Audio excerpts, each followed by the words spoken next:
आज आपण शेतकरी पांडुरंग चौधरी यांच्या शेतामध्ये आलो होतो. तर काही दिवसापूर्वी यांनी यांच्या कपाशी पिकासाठी कापूस पिकासाठी मल्टीप्लायरची ड्रिचिंग व त्यानंतर त्यांनी 7-8 दिवसानंतर मल्टीप्लायरची फवारणी घेतलेली आहे. तर फवारणीच्या अगोदर त्यांच्या पराठीमध्ये काय बदल होता आणि मल्टीप्लायरचा वापर केल्यानंतर त्यांच्या शेतामध्ये त्यांना काय अनुभव आले ते थोडक्यात त्यांचे अनुभव व्यक्त करते. तर नमस्कार भाऊ.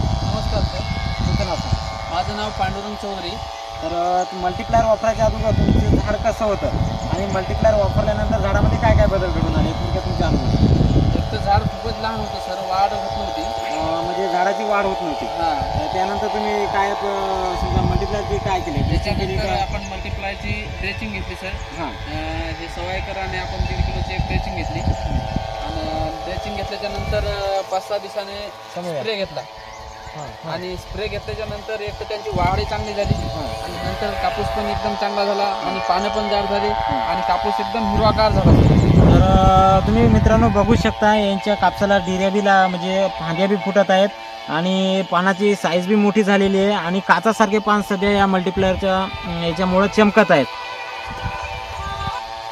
तर तुम्ही मल्टीप्लायर वापरून सध्या आनंदी आहे? हो सर, खूपच आनंदी, एकदम चांगला रिझल्ट भेटला आपल्याला. याची पानं पण खूप मोठाली झालेली आहेत आणि हिरवेगार पण पडलेले आहेत आणि एक त्याच्यावरला मावा पण खूप एक रोग तुमची कमी झालेली आहे. तर मल्टीप्लायर आतापर्यंत तुम्ही पहिला एक डोस दिलेला आहे. तर आतापर्यंत समजा की महिन्याच्या महिन्यात तुम्ही याचा डोस कंपल्सरी घेणारच आहे. हो सर. आणि प्रत्येक फवारणीमध्ये याचा वापर तर तुम्ही इथून पुढे करणारच आहे. तर इतर शेतकऱ्यासाठी मल्टीप्लायर बद्दल काय सांगू शकता तुम्ही? नाही, खूपच चांगलं एक शेतकऱ्यासाठी सेंद्रिय शेती म्हणून खूपच उपयुक्त औषध आहे सर. एक ते वाढ होते, सगळ्या गोष्टी फुलं पाते आणि एक तर कापसाने भरपूर अशा फांद्या केलेल्या आहेत सर. ते जेव्हापासून आपण याचा वापर केला तेव्हापासून खूप व्यवस्थित असं म्हणजे आनंदी वाटायला.